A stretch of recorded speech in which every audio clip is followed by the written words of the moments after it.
Tertúlia. Meu boa tarde aí para todos. Hoje nós temos a evitação da evitação. É dentro da conviviologia, que é o ato ou efeito evoluído de a consciência lúcida eliminar o posicionamento emocional, animal, instintivo e imaturo de repúdio à individualidade com a qual não simpatizou desde a primeira vista e com quem decidiu cortar relações em definitivo, de modo irrevogável, sem manter quaisquer relações pessoais ou mesmo chegar mais perto. Mas, ao contrário, enfrentar e encarar a assistência interconsciencial, pessoal e alheia necessária, dominando os sentimentos primitivos de aversão, antipatia, ciúme e inveja, acolhendo a consciência com respeito, compreensão, atenção e mega fraternidade desassediadora. Observa que eu estou falando também de consciência, não é só pessoa humana, não. A evitação da ação capaz de evitar consequências negativas. A evitação da inimizade. A evitação das repelências interpessoais. A evitação da hostilidade. A evitação do desprezo. A evitação do comportamento aversivo. A evitação da indiferença, a evitação da exclusão, a evitação do gelo, o ato evoluído de jamais cortar relações com qualquer pessoa, a atitude fraterna de permanecer de braços abertos, mesmo com a pessoa distante, o ato de jamais fechar as portas, o ato de evitar ficar de mal, o ato de evitar virar a cara, o ato de fazer as pazes, a anticonflitividade, o afastamento profilático, somente quando em função de outras pessoas assistidas. E por aí vai. Ainda tem mais uma série de considerações aí. Isso é na fatologia. Agora, nós falamos aí uma longa série de detalhismo, e depois na caracterologia nós falamos das 10 manifestações conscienciais embasadoras das reações evolutivas, que é o altruísmo, a amizade, o autoenfrentamento, a autocoerência, a autocriticidade, a autoincorrupção, a evolutividade, a reconciliação, a responsabilidade, o universalismo. O amor equilibrado e lúcido capacita a consciência assistente, autoconsciente, para o acolhimento, esclarecimento e o encaminhamento fraterno das consciências arredias, carentes e doentias. Você já substituiu no dicionário afetivo as 4 palavras ressentimento, ódio, rancor e vingança pelos 4 termos evolutivos: intercompreensão, fraternismo, perdão e acolhimento? Quais os frutos colhidos por você nesse autoenfrentamento? Eu quero dizer para vocês que esse é o nosso verbete 1019. Eu quero dizer que eu tenho 116 acima desse. No dia de hoje eu estou com 135.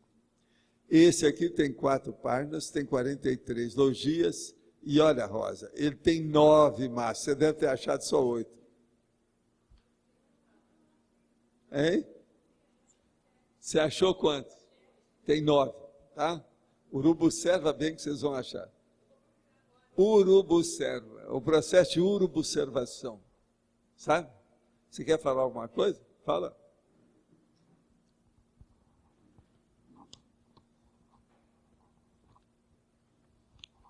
Só queria tirar uma dúvida dentro dos máximos. Por exemplo, na sinonimologia, pode ter uma enumeração dentro.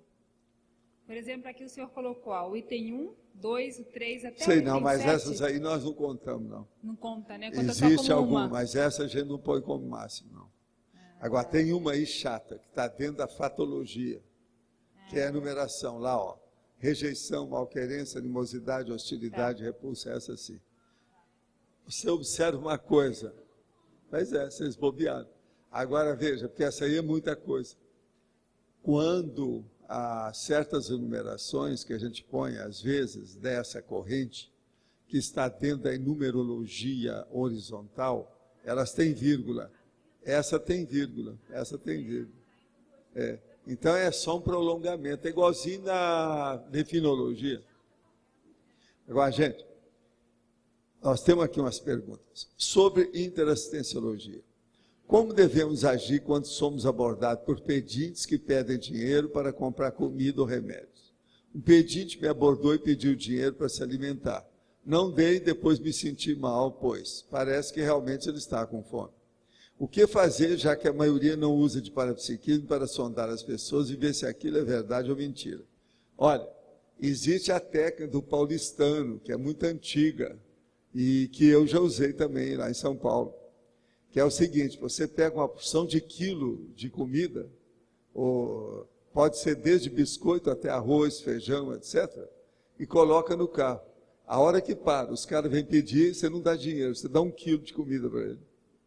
Isso é técnica de 4 décadas lá de São Paulo.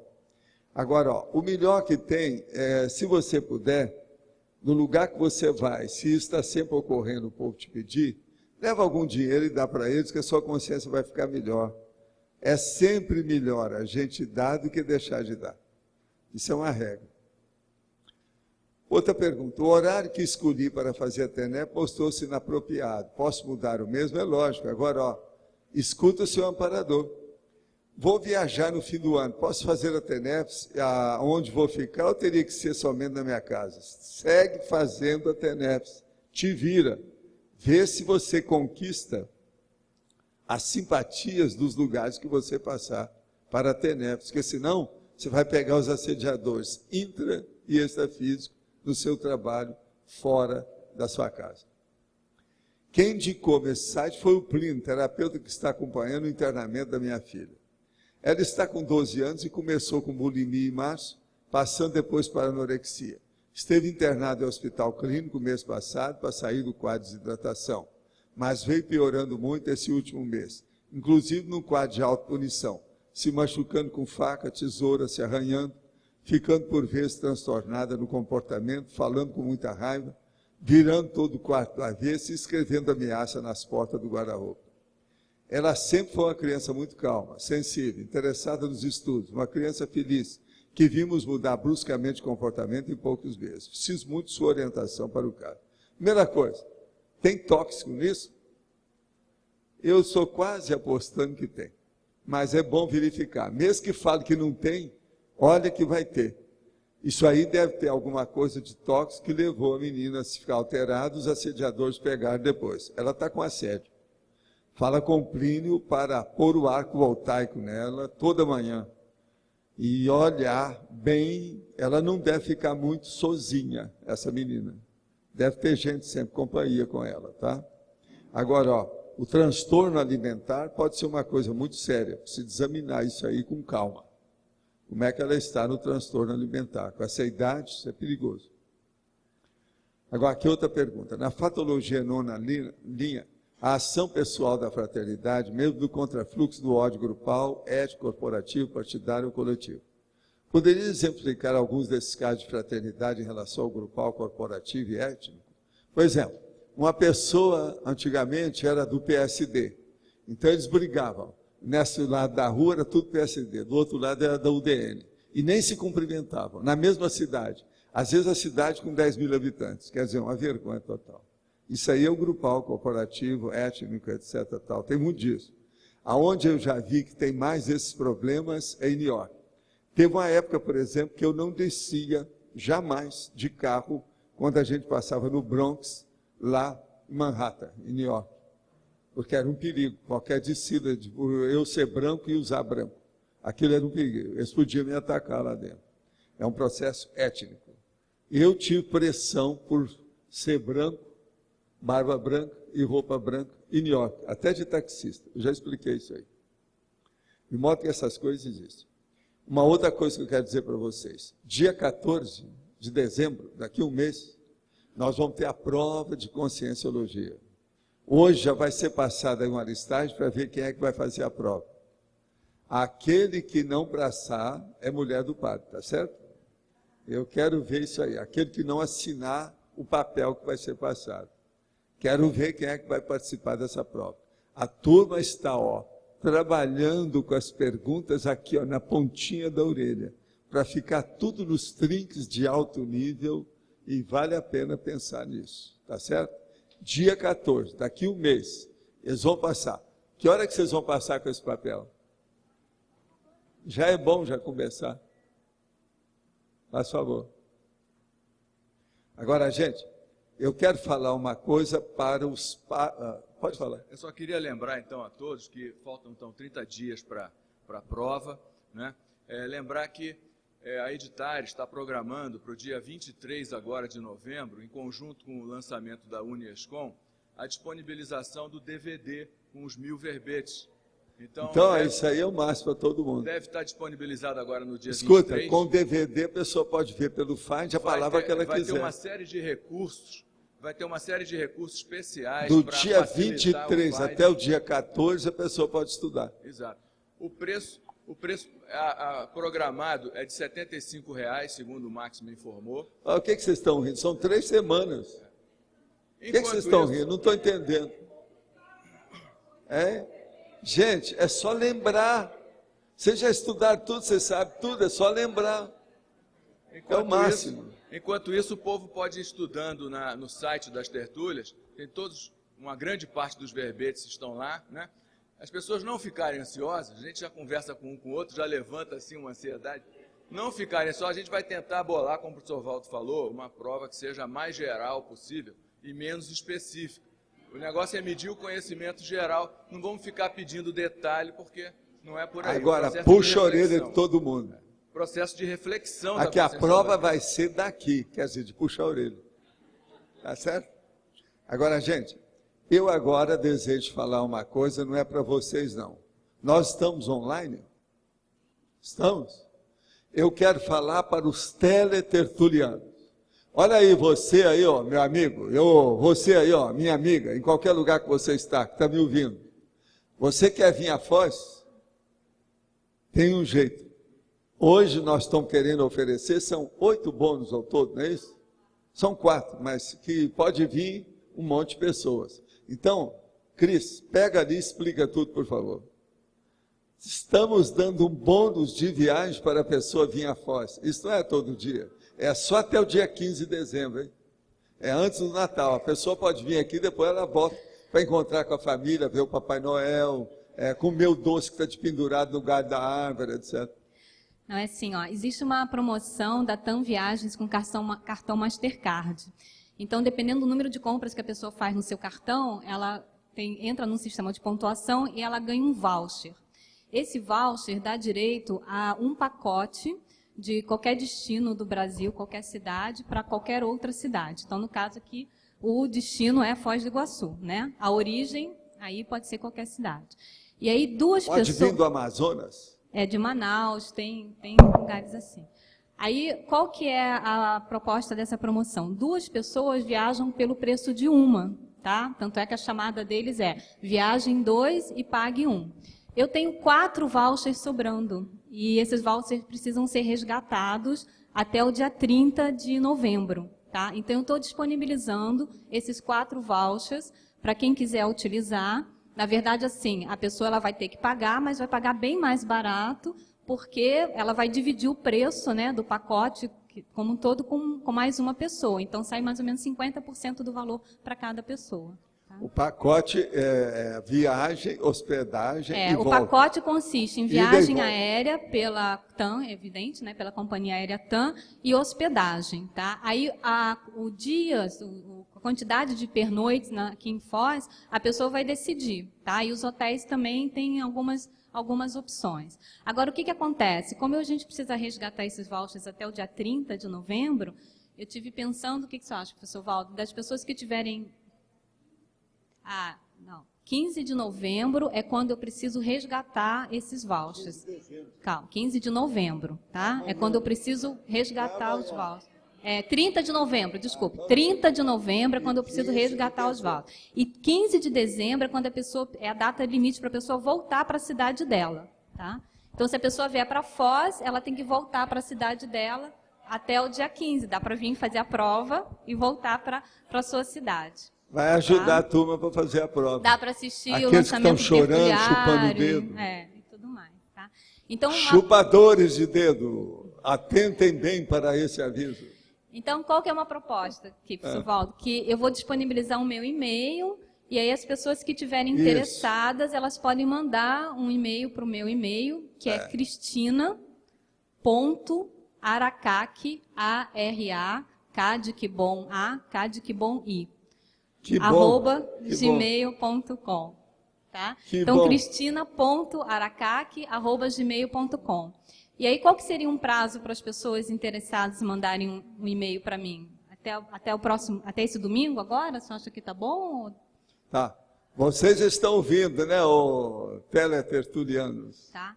Então, até esse domingo agora, tá? Dia 16 de novembro, tá? Até a meia-noite, né? Até a 0 hora, né? Desse domingo para segunda, quem tiver interessado, manda um e-mail para mim.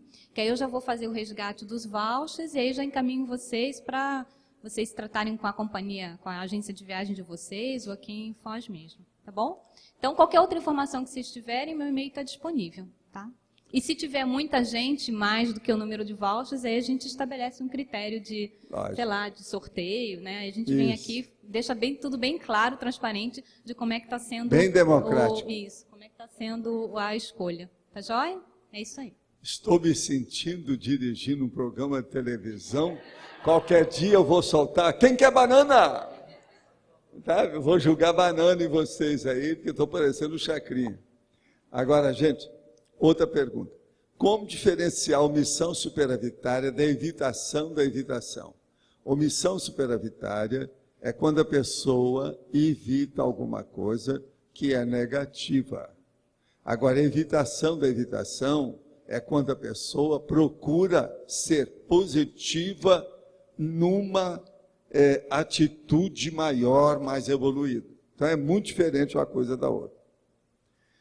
Tenho problemas de convivência com muitas pessoas, com algumas a coisa ficou feia. Hoje, quando as vejo, eu finjo que não foi comigo, mas tem peso na consciência. Isso é que eu estou falando aí nesse verbete hoje de virar a cara. Está errado, está totalmente errado. O que posso fazer para melhorar a situação? Olha para a pessoa, conversa com ela, cumprimenta. Uma coisa boa é falar bom dia, boa tarde, boa noite, etc.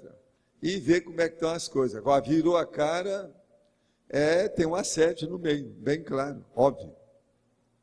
Outra, sou adepto e tenho facilidade na compreensão de uma relação afetiva monogâmica, porém, muita dificuldade no entendimento dos relacionamentos. A pessoa é adepta de quê? Não entendi.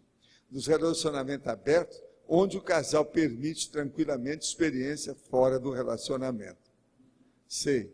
Quer dizer que então você é adepto do amor livre, é isso? É o contrário. Então, sou adepto e tenho facilidade na compreensão de uma relação afetiva monogâmica. É favor à monogamia e contra a poligamia, é isso? Porém, tem muita dificuldade no entendimento dos relacionamentos abertos, onde o casal permite tranquilamente tal. Certamente a imaturidade da minha parte dificulta esse entendimento.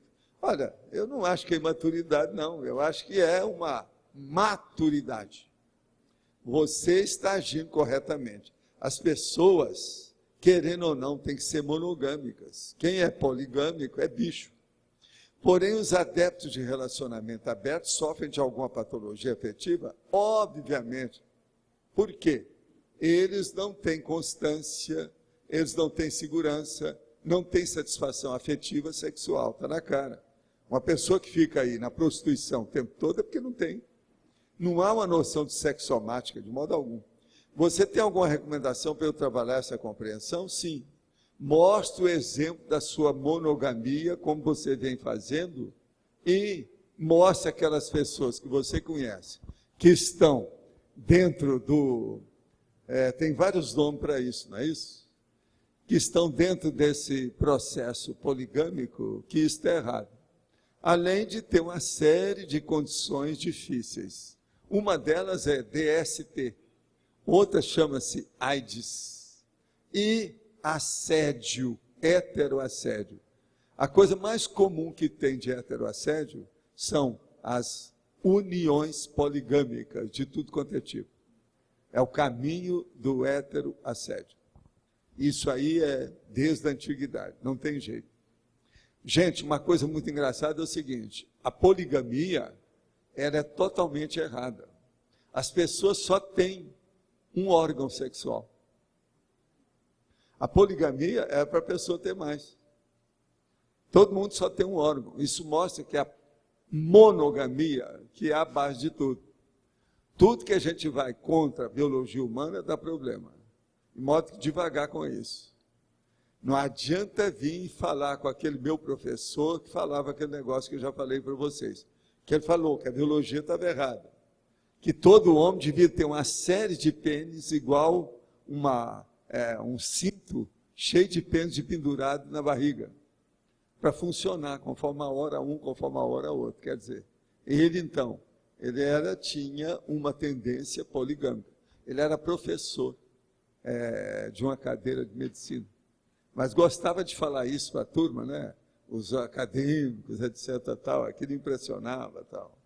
De modo que existe disso. Eu estou falando que isso são as coisas da academia, da universidade, tem de tudo. Né? Universidade e paraíso é a mesma coisa. Universidade e inferno é a mesma coisa. Depende da hora, devido às guerras de nervo. Não é isso? Faz favor, Álvares. Professor, boa tarde. Boa tarde. Aqui na 8ª linha da fatologia, o senhor coloca aqui a intenção patológica, ciúme e aversão. Não entendi. É intenção mesmo? A intenção patológica, ciúme, aversão. A intenção seria interação aqui? É intenção patológica. A pessoa tem muita intenção patológica. Ela tem ciúme, depois ela chegou na aversão. A pessoa começa a ter ciúme da outra. Daí a pouco ela tem uma aversão total. E aquilo vai ficando. Isso é uma intenção, uma intencionalidade. E é totalmente nosográfica. É uma loucura. Entendi. Tá certo? Outra coisa. Isso mostra que a pessoa é insegura. A coisa mais séria que a gente vive por aqui é insegurança, ciúme e aversão. Fazer um trio. Quer dizer, no caso, um trinômio patológico. Entendeu? É o mais comum. Porque todo ciúme mostra a insegurança da pessoa. O que mais? Na página 27, aí, na parafatologia, o senhor poderia falar um pouco mais aí sobre os deveres decorrentes da autovivência da TENEPS? O que é? Os deveres decorrentes da autovivência da TENEPS? Olha, os deveres é bom você olhar no manual da TENEPS, está tudo escrito lá. Uma coisa muito boa como dever, que ajuda demais a pessoa, é ela, no fim do dia, ela dá uma geral em tudo que ela fez durante o dia, o que ela agiu errado, para ela poder melhorar. E se ela agiu errado com alguém, ela exteriorizar energia benéfica para aquela imagem da pessoa. Isso aí ajuda essa pessoa a ampliar a assistência extrafísica. Vale a pena pensar nisso. Ok. E aqui na tecnologia, a última o senhor coloca aqui, a técnica da reeducação para... A educação para a paz universal. Aí está faltando um lá, né? É para a paz. Tá certo? Eu acho que lá nós já corrigimos isso aqui. Eu vou pôr.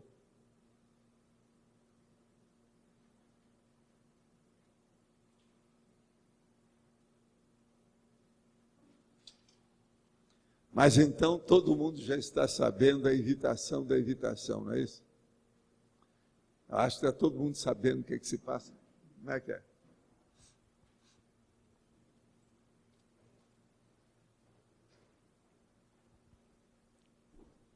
Valdo, aqui na terceira linha, de baixo para cima, na fatologia, quando você falou assim, o corte da rejeição, malquerença, animosidade, hostilidade, repulsa, eu pensei no seguinte, que a pessoa que se ela tem um amor por ela mesma, um autorrespeito, ela deve ter bons sentimentos para os outros. Isso é besteira ou eu posso trazer como Não, um é o padrão? correto. Isso aí é que é o natural. Isso é que é a isso, né? fraternidade. A gente foi criado para isso. Tudo nosso caminha para a honestidade. Todas nossos esforços têm que seguir para a cosmoética. E o certo da cosmoética é a mega fraternidade. De modo que todas essas coisas de raiva, ojeriza, repulsão... Começa primeiro na própria pessoa, Está tudo né? errado. Está tudo dentro dela. Né? E a gente tem que ter a solidariedade da convivialidade fraterna. A gente entender os outros começa por aí. Tá certo? Falar em convivialidade fraterna, eu quero dizer que amanhã, às 10 horas, eu estarei no discernimento para participar do summit que vai ter sobre as coisas das ICs. Todo mundo que está interessado aí em alguma coisa, é bom comparecer amanhã lá, né? Eu acho que eles chamaram todo mundo, ou pelo menos mandaram falar com muita gente sobre isso, não foi? 10 horas é o meu horário que eu estarei lá. Lá começa às 8h30, não é isso? 10 horas eu estou lá. Vamos ver o que vai dar. Pode falar. Na página 26. Sim. Fatuística, penúltima linha. A pesquisa da interprisão grupo kármica ainda não identificada. O caso é o seguinte, a pessoa, às vezes, ela tem uma interprisão, ela está presa aos outros, ela reclama daquilo, ela xinga o mundo por causa daquilo, mas ela não interpreta a condição dela. Por que aquilo acontece? Porque ninguém perde ninguém. De modo, se ela está junto de uma pessoa, é que tem sua razão. Então, essa interpretação da interprisão grupo kármica é uma necessidade que um largo número de pessoas precisava de assumir e ver como é que é.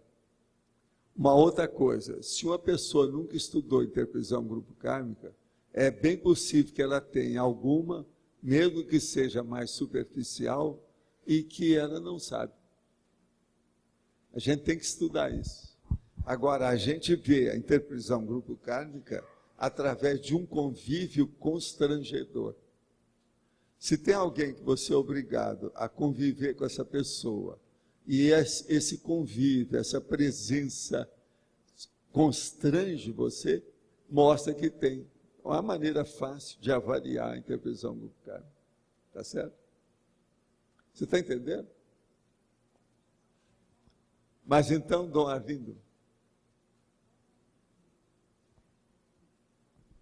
É na fatologia a 7ª linha.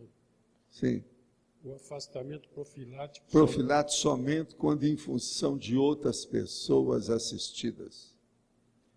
Quando a gente, às vezes, tem um grupo de pessoas, você, às vezes, em função de algumas pessoas ali, você tem que se afastar temporariamente para não criar problema entre elas. E isso é um problema daquele princípio. Entre os vários males, a gente fica com o menor. Então, num caso desse, às vezes, é melhor a pessoa se afastar. Mas são casos assim mais graves, é isso? São casos assim mais graves e quase sempre assim, mais esporádicos, né? É de contingenciamentos, algum percalço, algum processo de circunstância mais grave. Agora, aí pela sociedade também, o afastamento de, vamos dizer, de pessoas perigosas, de grupo, também... É lógico, a gente tem que afastar, né? É o jeito. Outra coisa, é bom a gente afastar certos trajetos, itinerários, que você vai com o carro, evitar certas ruas, porque hoje, principalmente no Brasil, até a cidade do interior, já tem áreas que não são turísticas. São áreas do governo paralelo, dos narcotraficantes, dos criminosos, dos marginais, dos mafiosos. Então, esses lugares devem ser evitados. Aqui em Foz mesmo tem muita rua que é bom evitar. Agora, a maioria da cidade do Brasil, as periferias, sempre merece um ponto de questionamento. Eu devo passar por aqui ou não? Uma coisa boa é o GPS, né? Aquele do carro. Aquilo é uma beleza. Agora, eu lembro que pela imprensa eu vi muitos casos em São Paulo e Rio, por exemplo, a pessoa entra numa favela... Pois é. de bobeira. Agora, veja, Ela entra sem eu querer acho e que o pessoal- GPS é um recurso desassediador. Ninguém ainda escreveu sobre isso. Alguém precisa descrever. O GPS. Agora, é muita gente que ainda não conhece o GPS. Eu tenho aí o meu cunhado, que ele é motorista, trabalha com caminhão, ele não conhecia diretamente. Ele veio aí, o meu filho mostrou para ele o GPS. Ele está besta de ver como é que a coisa funciona. Agora, você já pensou, em qualquer cidade que você vai numa rua e fala assim, vira à esquerda, vira à direita. Opa, você errou. Torna, volta e mostra tudo como é que é. E Tem um mapa lá tem dentro. mapa também. Né? Então você fica doutor na cidade, instantaneamente. Agora, fica lá do lado esquerdo, junto do motorista, e aquilo vai falando para você. Agora, eu acho que certo GPS precisa de falar mais sério. Falar assim, burro, acorda! Eu acho que tem umas coisas assim, falando umas verdades para o cara, né? A hora que ele fizesse besteira, para ver se ele acorda. Não fume. Não fica atendendo o celular. Olha para frente. Devia ter essas coisas lá, eu acho. Tem muita gente que põe a mão no volante. E os caras que ficam falando, seus amigos lá de Nápoles, Roma.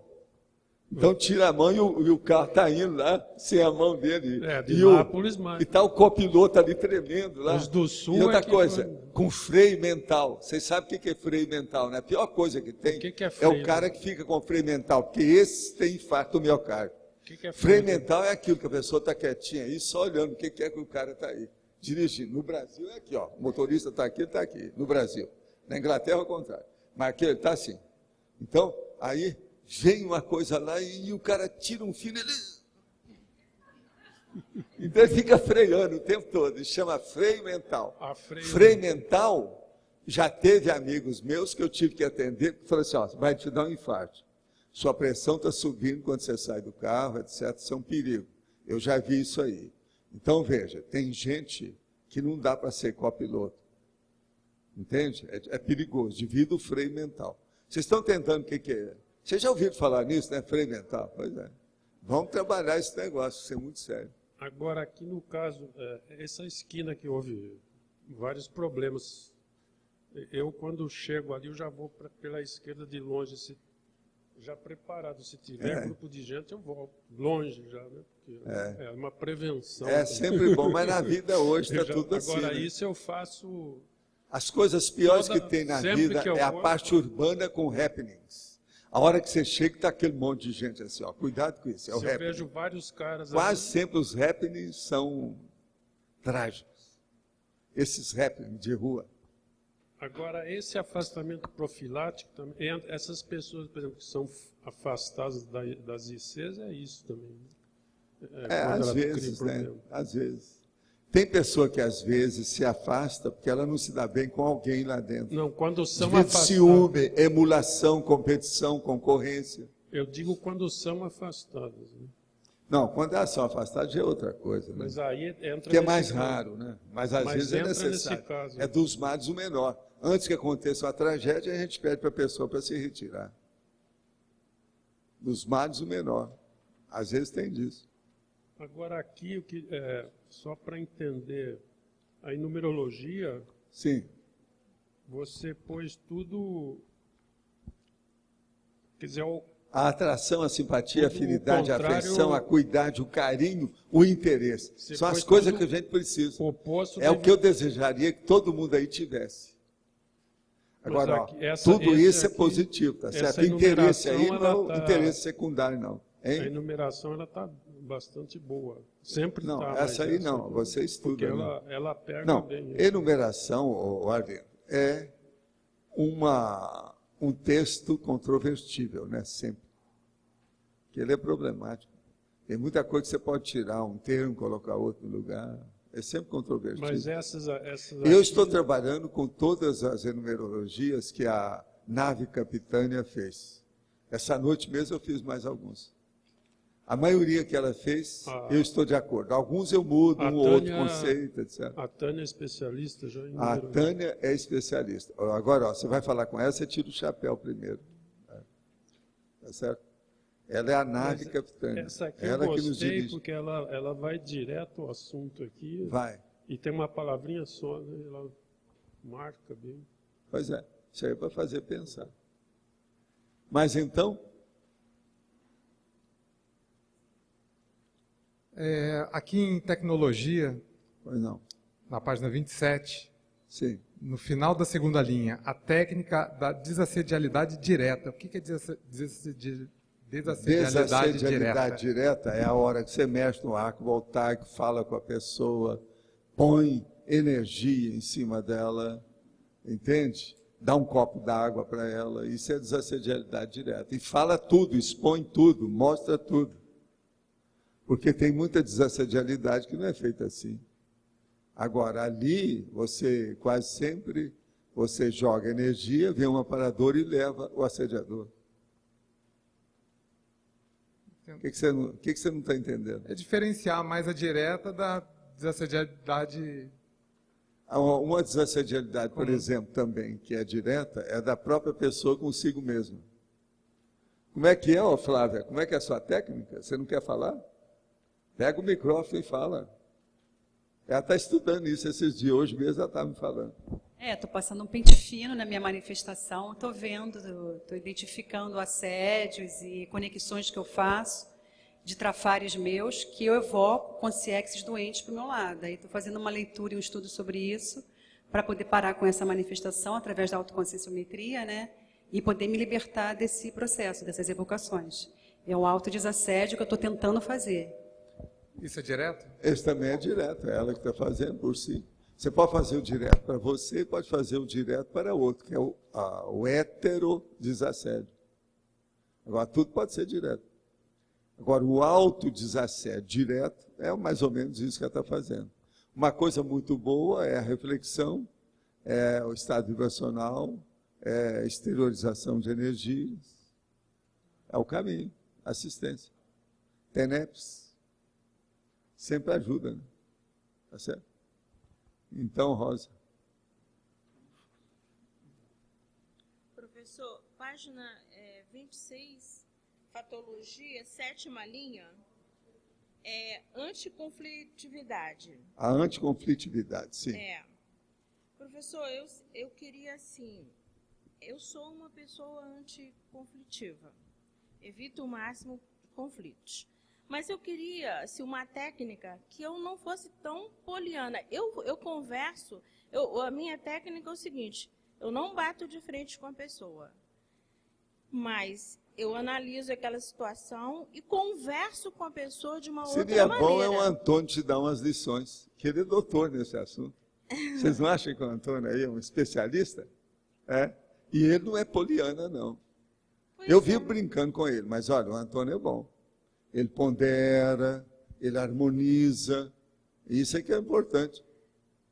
Principalmente quando se trata assim, de pessoas... A coisa mais difícil é o que o Antônio faz. Então, é harmonizar, aqui, deixa eu explicar. Harmonizar os pensamentos, as cognições, os conhecimentos da pessoa. Isso ele é o melhor que tem aí para fazer. Ele harmoniza os conhecimentos da pessoa com aquilo que ela está fazendo.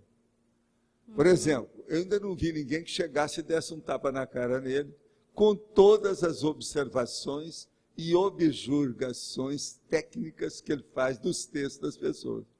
Ninguém nunca te deu um tapa, né? Pois é, ele é o máximo. Porque ele pondera, ele vê o que é que não está certo, como é que é. Porque na hora, uma coisa é você fazer uma observação, viu, Antônio? Para a emoção da pessoa. Não, a gente chegar para a pessoa e falar assim, olha, você está com muita ansiedade. Isso é uma coisa. Isso aí é comum, faz parte das pessoas, você dá aquela hora.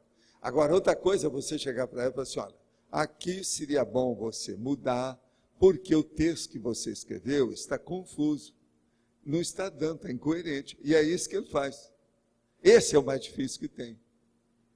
Entende? Então, por isso que eu estou falando que o Antônio é um bom exemplo dessa situação. Isso na mesma hora, imediatamente, né? Não, e aquilo tem que mudar. A pessoa tem que sair do bloco, como eu falo. Ela está num nível, ela tem que passar para outro, imediatamente. Ela não pode ficar ali enrolando, ou querendo se tapear. Isso aí não dá certo. Se for assim, é melhor deixar a pessoa para lá. Deixe ela com os problemas dela, porque ela não quer saber de ajuda. Professor, principalmente quando se trata de pessoas, assim, tipo assim, profissionais que nós contratamos para nossa casa, tipo pedreiro, assim. Aí vai a primeira vez, vai a segunda, aí fica enrolando. Não, a melhor coisa no caso desse é dispensa e arranja outro. E aqui em Foz é preciso disso, porque a prestação de serviço às vezes peca um pouquinho. Falta técnico, entende? Então o melhor é dispensar e pegar outro. Não fica teimando com o mesmo, não, que esse negócio dá para trás. E outra coisa, se a gente tema, você acaba estragando os aparelhos, sua casa, seus móveis. Aquilo que você está fazendo não é bom, não. É bom sempre mudar. Para isso é que tem muitos profissionais. A gente sai de um. Até médico hoje, eles falam, você está com um médico. Vê alguma coisa, você não está confiando ou qualquer coisa, escuta uma segunda opinião. De modo que se até médico a gente muda, pensa bem agora o operariado, a turma que trabalha com algum processo de artesanato, ou de serviço braçal, ou um processo mecânico, elétrico, eletrônico. Isso tudo aí é preciso de... Pode mudar. Pensa nisso. Tá bom, certo? Obrigada, professor. Mas então... Você me tira uma dúvida técnica. Na página 28, no item caracterologia, eu queria entender, nesses 10 itens, se o senhor colocou caracterologia, porque essas características dizem respeito a pessoas, e não taxologia? Deixa eu explicar. Taxologia, quando eu uso, é para falar sobre os elementos sem vida. Caracterologia, quase sempre, é aquilo que tem vida ou que faz parte da personalidade da pessoa. Aqui, por exemplo, a maioria aqui é de personalidade. Personalidade, altruísmo, por isso, né? Amizade, autoenfrentamento, autocoerência. Só de auto tem 6. Sim. 60% está com auto. Entendi. Então, tudo é caracterologia. Agora, caracterologia, eu uso vários tipos para expressar caracterologia. Personologia, perfilologia, tipologia, tudo é caracterologia para mim. Agora, o que eu uso mais é perfilologia, que tem até uma divisão do verbete com esse nome. Entende?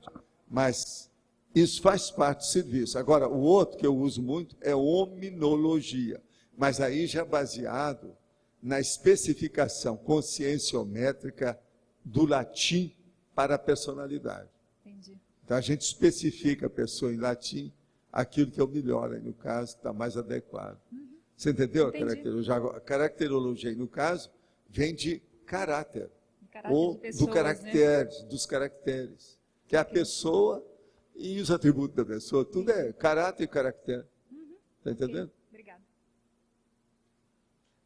Mas então... Professor, aqui na recepção, às vezes a gente nota assim, umas posturas bem hostis assim, de alguns voluntários. Todo mundo que está numa recepção de guichê ou num telefone, tem gente contra, que eles descarregam nessas pessoas. Mas aí quando a gente vê assim de fora essas posturas de gente que está aqui todos os dias, a gente fala alguma coisa, faz uma intervenção, ou assim, não, vai através sempre do a gente tem que falar. E você tem jeito para isso. Você deve falar, porque isso é um processo de educação. Você sabe que, a rigor, isso é um trabalho tarístico, né? É uma tarefa de esclarecimento. Dos mais sérios que tem, que é o que a pessoa precisa mais. Se ela está ruim, ou se ela é péssima na convivialidade, você já pensou o que ela não precisa nas outras áreas? Essa é que precisa de mais assistência. Porque eu pensei assim, às vezes a pessoa chega lá, ela não fala nem oi, nem bom dia. Às vezes ela pede, a chave está aí. Sei. Aí às vezes eu penso, bom, então vamos falar a gente, não, bom isso aí dia não tem pra nada. ela. Uma outra coisa, o problema da pessoa mudar o bom dia, esse negócio todo, o oi, às vezes é melhor. Você está entendendo? Todos os dias, para variar, porque todo dia chegar lá e falar bom dia, parece macaco. Não, mas todos os Eu, dias... por exemplo, não cumprimento as pessoas só com bom dia. Você já notou? Já. Eu falo oi, oba. já vou direto aos finalmente. A vida é assim. Agora, sempre fui assim. Nunca ninguém me bateu por causa disso. Tá certo? De modo que vale a pena, funciona. Então, a intervenção é só quando uma coisa é mais séria, assim, esses detalhezinhos. Agora, para cumprimentar, você fala, ave, viva, howdy. Por exemplo, a turma que às vezes gosta muito, tipo americano, é howdy, que é do Texas, é o povo granfino do Texas, aquele de chapelão. Howdy!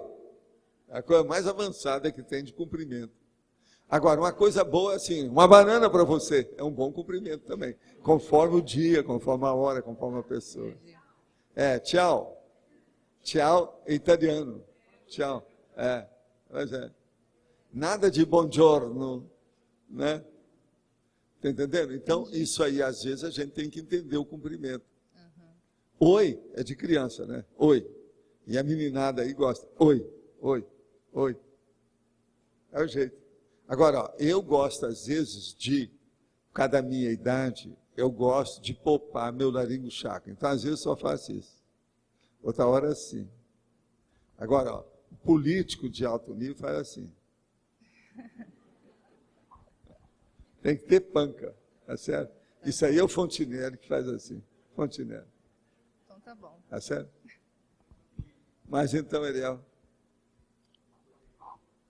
Sr. Valdo, página 27, Legislogia, a lei da empatia. Essa lei está... A lei da empatia, sim. Isso está implícita. A lei da empatia é você. Por exemplo, você está com uma camisa que está escrito open, em cima do coração. Isso, aberto. Isso é empatia. Quer dizer, eu tenho o coração aberto. Olha lá, ó. Vira lá para o povo ver sua camisa. Open. Agora, nas costas também, olha lá. Olha lá. Então ele tem o coração aberto, que está em cima do coração. Isso aí é empatia. Tá.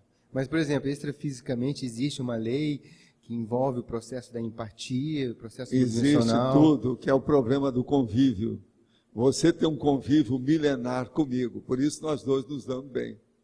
Se fosse um convívio, às vezes, de 10 anos, né, apenas de uma década, seria um convívio decadente. Que deu o Jarbas. Isso é para o Jarbas que gosta dessa. Quer dizer, um convívio decadente de apenas uma década. Isso não vale nada. Tem que ser um milenar. Tá certo? Aí, lógica é lógica. Até nos trocadilhos tem que ter uma lógica total. Essa, nem o Antônio não pode dar o conta, né, Antônio? Essa você não pode dar. Decadente. Mas o que mais? Aqui na página 29, na frase enfática, você colocou a questão do amor equilibrado. E lustro capacita a consciência assistente. Aonde é que está aí que você falou? Página 29, na frase enfática. O que chamou a atenção para mim foi: o amor equilibrado e lustro capacita a consciência assistente. Então, autoconsciente. Autoconsciente. Tá. Mas, por exemplo, para o acolhimento. O que você quer? Eu quero saber assim, a consciência assistente, o amor equilibrado é um pré-requisito básico para essa condição. É isso? Porque uma pessoa, como é que ela vai fazer acolhimento, crescimento e encaminhar a outra se ela não tiver um certo equilíbrio? Ela é um cego carregando outro cego, todo mundo vai cair. Tá certo? É porque aqui, por exemplo, o senhor qualificou, colocou o amor equilibrado. Sim. Não é só amor. Amor é uma droga imensa. Olha, tem rios e mares de água falando de amor debaixo da ponte. E tem montanhas e Himalaias falando também de amor. Tudo besteirada de amor. Amor é uma palavra prostituída. Então a gente tem que colocar um qualificativo. Amor equilibrado. Pelo menos a pessoa já pensa alguma coisa. Já não vai pensar que é amor prostituto. Você está entendendo? Amor mafioso. Amor com a síndrome de Estocolmo. É um amor diferente. Não é um amor genuflexo. Não é um amor de sadomasoquista. Ou sadomasoquista, entende? Entendi. É um amor. Que é amor hoje? O que é amor? É tudo. Amor. Ou uma pessoa xinga a outra. Não, meu bem, isso aqui é carinhoso, é amor. É meu amor por você. Outra, chega a pessoa, está abraçando e ela começa a chorar. Mas por quê? É o meu amor, são as lágrimas de amor por você. Enfim, Então a gente precisa especificar bem o que a gente quer dizer com esse negócio de amor. A palavra amor, ela é envilecida, sabe? É vil, está prostituída. Você entendeu? Essa foi a intenção. Agora, gente, nós temos aqui algumas perguntas. Qual o primeiro passo para começarmos a caminhar para a retilinearidade pensênica? O primeiro passo é a pessoa começar a raciocinar, a pensar e a pensenizar mais do que falar. Então ela começa a pensar mais antes dela falar qualquer coisa. E ela começa a pensenizar o que ela vai falar. Não, eu vou falar essas palavras. Com isso, ela vai começar a ter retilinearidade do pensamento, porque o pensamento vai ficar mais lógico, mais correto, dentro da cosmolínea, quer dizer, dentro do processo do fluxo do cosmos. E ela não vai fazer nada de circumpensene, ou aqueles processos da pessoa ir por trás, por fora, sair do acostamento para chegar no objetivo. Ela vai em linha reta. Isso é que é a retilinearidade do pensamento. Agora, a primeira coisa é o modo da pessoa pensar antes de falar. Uma pessoa, para ter a retilinearidade do pensamento, ela não pode ser precipitada, não pode ter assodamento, não pode ser impulsiva. Ela tem que ser mais tranquila, senão ela não consegue isso, é impossível. Como evitar conclusões erradas, precipitadas a respeito de retrocognições e ou repercussões a respeito de personalidades históricas? Exemplo, Nikola ou Tesla. Sempre que vejo alguma matéria ou conversa a respeito desse personagem, tenho banhos de energia, dentre outras sinaléticas positivas. Ainda não achei outras variáveis a ponto de chegar a alguma conclusão. Como avaliar isso? A primeira coisa, você tem que perguntar para você se você gosta de física. Segundo, se você gosta de energia. Terceiro, se você mexe com eletricidade. Quarto, se você já leu muita coisa sobre o Tesla. O Tesla, para muita gente, ele é ídolo, ele é um ícone, ele é um herói, ele é uma porção de coisa nesse sentido. Se foi, o que você sente é isso. Agora, devido aos seus processos, tem que examinar mais detalhes. E começa por esses dados que eu estou falando aí. Quando assisto a tertúlia, fico com sono após os 10 minutos. Sinto minha energia aumentar, não consigo continuar assistindo a tertúlia, então vou dormir. Quando acordo, me sinto bem, um calor pelo corpo inteiro, e sinto também como se tivesse um óleo por dentro do meu corpo e a sensação boa. Não consegui assistir toda a tertúlia, isso será assédio? Gente, que pergunta besta, não? Escuta, a pessoa está mostrando toda que ela está sendo assistida e está falando que está assediada. É assédio seu. A tertúlia está desassediando você. Bate aí na cabeça e pergunta, anybody home? Tem alguém aí dentro? Olha só, não consegui assistir toda a tertúlia. Isso será assédio? Eles estão fazendo assistência devido à energia que está chegando a você. Os assediadores fazem pressão em cima, porque eles têm um plug em você, estão com a tomada ligada. Agora, você vai dormir, os amparadores devem estar trabalhando com você na hora que você dorme, por isso você está acordando melhor. Agora, a primeira coisa que você vai fazer, trabalhe bastante com a energia. Durma um pouco mais do que o seu habitual. Pelo menos fica na cama quietinho. Depois você vai ver a tertúlia. Agora, na hora que você for ver a tertúlia, veja se você não durma. Não pode dormir, não vai dormir. Procure manter lá o foco. Procura fixar o que a gente está falando. Isso vai te ajudar no processo. Agora, veja se você tem banho de energia. A hora que você começar a ter banho de energia agradável, confortável, mostra que você já está mais ou menos consciente do amparo, da assistência que você está recebendo. Quem tem sono na tertúlia é igualzinho quem tem sono, por exemplo, numa sessão de dinâmica da energia. É a mesma coisa. Ou num curso nosso de trabalho de parapsiquismo. Se uma pessoa chega lá e tem sono, é porque ela está sendo desassediada, ela está com bloqueio aqui, ó. O processo é bloqueio de energia negativa na cabeça. De modo que siga isso que eu estou te falando, que isso aí é o início do princípio do começo. Você está começando a melhorar. O caminho é por aí. Gostaria de saber se a prova de Conscienciologia pode ser feita pela internet.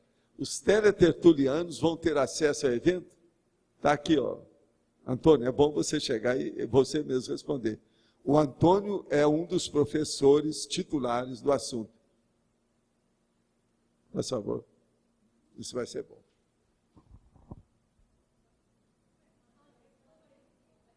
Olha lá, ué. Ah, que negócio é esse? Eu estou levando papel para a gente discutir depois entre nós. Se Não, a gente não, vai mas ter primeiro responda para ele aí com calma. Vai, lê aí e responde. A princípio, a gente não pensou em ter prova pela internet. A prova é feita aqui no CAEC. Agora, vamos conversar depois se a gente tem uma hipótese, mas a princípio não.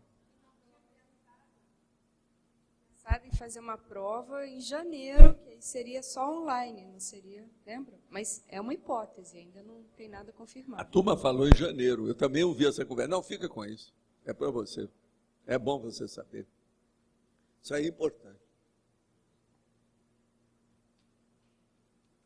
Agora, ó, esse aí não pode pegar o bônus da Cristina, é isso? É uma pena, né? Pegar o bônus para vir fazer a prova. Gostaria da sua opinião, se foi correto me afastar da minha irmã na ocasião da dessoma da minha mãe, para evitar conflitos maiores, mesmo se tratando de uma pessoa da família nuclear. Tentei e levei o quanto deu, mas quando vi que não tinha mais nenhum outro jeito, tomei a decisão, até para poupar minha família. Estou absolutamente tranquila quando a encontro, converso, só que por enquanto ainda procuro evitar um convívio maior, para não dar chance de uma recaída. Ainda hoje sinto que foi a melhor decisão, mas estou observando para não deixar passar nenhuma oportunidade de resolver essa pendência, ainda nessa vida intrafísica. O senhor teria uma recomendação para fazer? Sim. Já que você conhece a sua irmã, vê o que ela gosta de comer, e faz um prato e manda para ela. Por exemplo, se for de fruta, você fala assim, olha, descobri umas peras ótimas que há muito tempo eu não vi. E vi isso aqui, como eu sei que você gosta de doce de pera, estou mandando para você. Isso é uma atitude simpática que ajuda. E eu te conheço, sei que você é uma ótima cozinheira, a sua irmã vai gostar do seu, do rango, não é isso? Vale a pena mandar, é uma boa. Ontem foi muito significativo para mim o verbete cuidadologia. Ontem, nós já falamos isso há quanto tempo? Antes de trabalhar com dependentes, trabalhava como técnico de enfermagem. Cuidei de muitos pacientes com câncer. Você afirmou que os cuidadores estão consciencialmente com o rabo preso com os assistidos.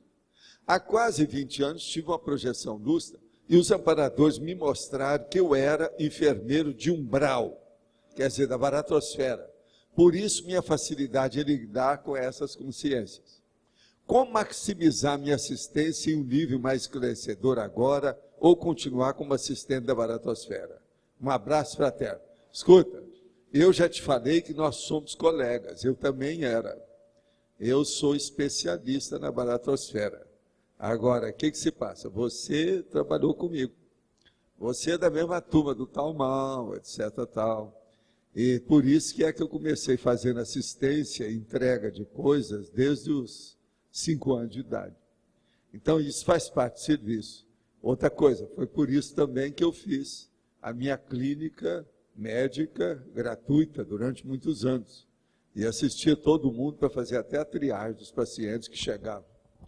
De vez em quando mandava as pessoas até de ambulância, de maca ou de cadeira de roda, para outros lugares para ser atendido de uma maneira mais direta.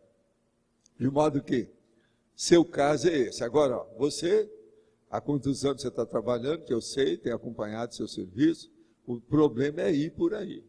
Lembre-se do arco voltaico. Uma pergunta cretina que eu posso fazer para você é o seguinte, o seu arco voltaico é de super-homem ou é de frouxo?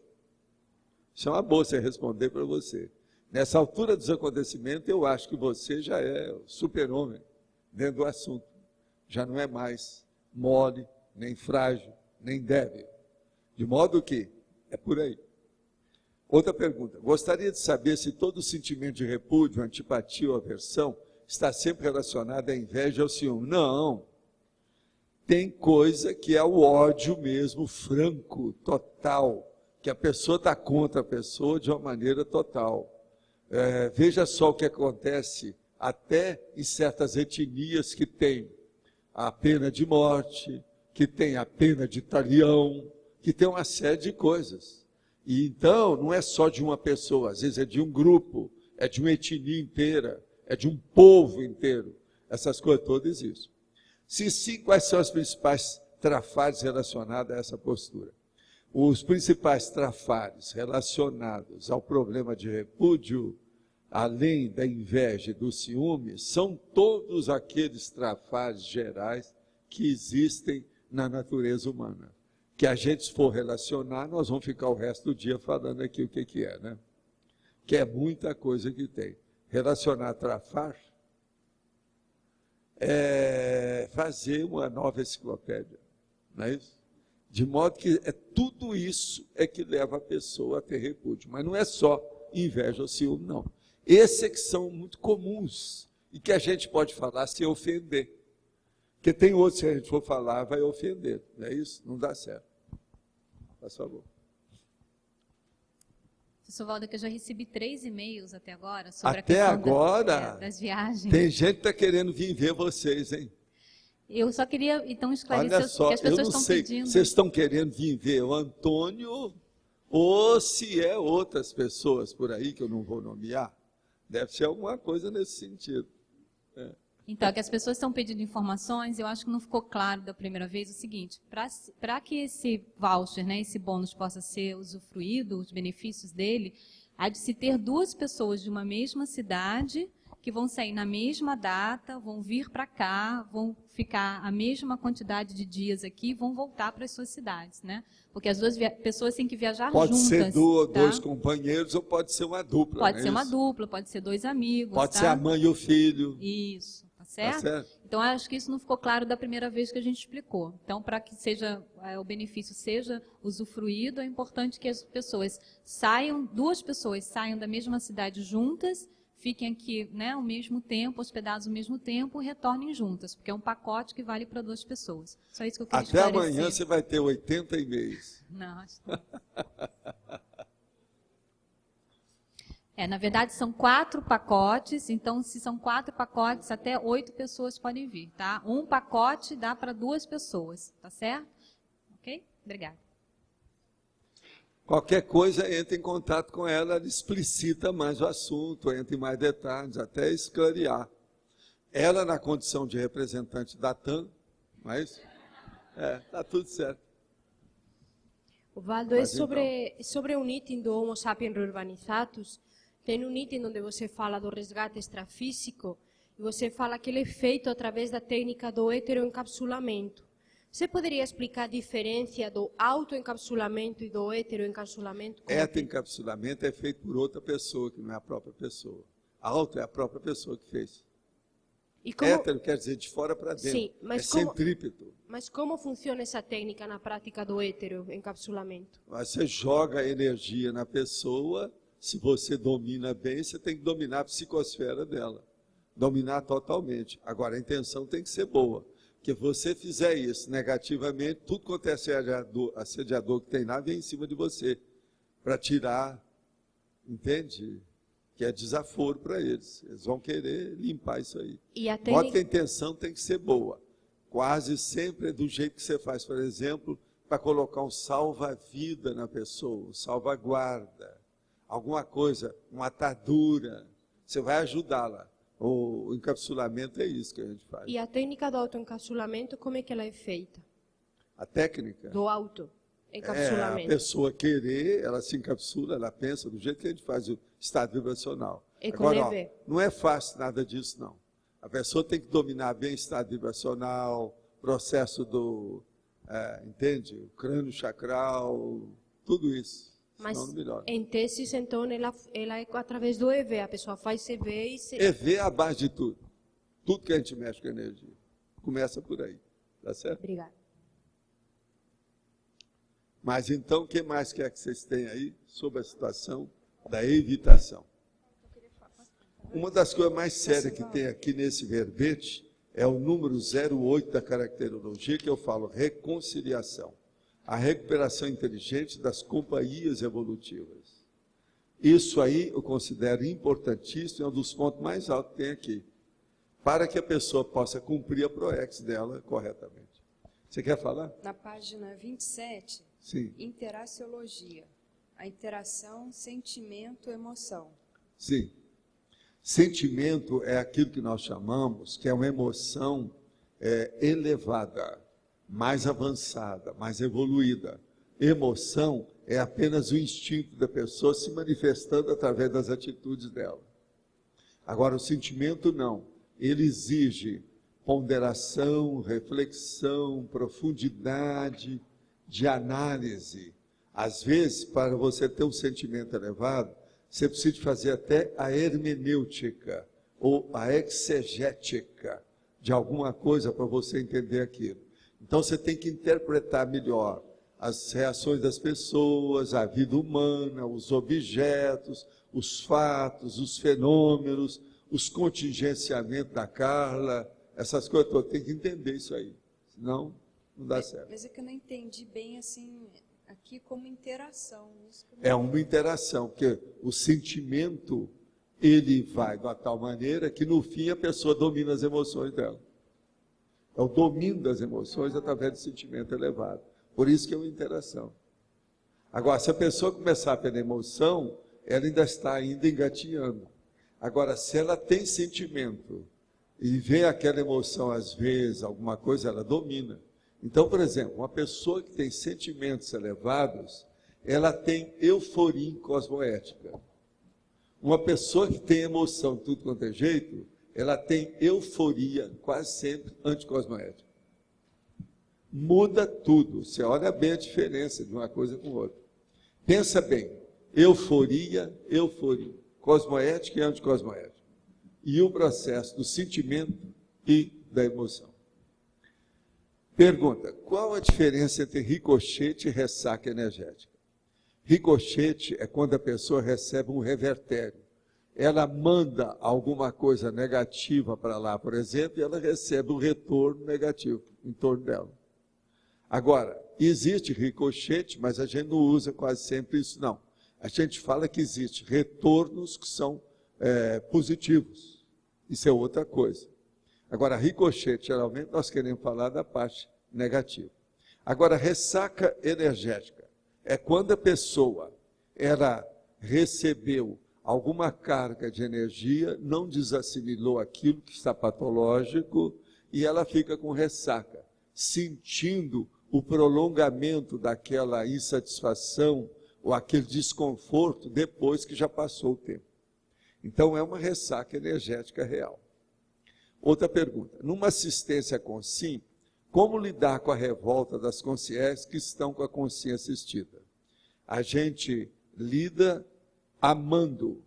Amor que eu estou falando é aquele amor avançado. É a fraternidade, pensando bem.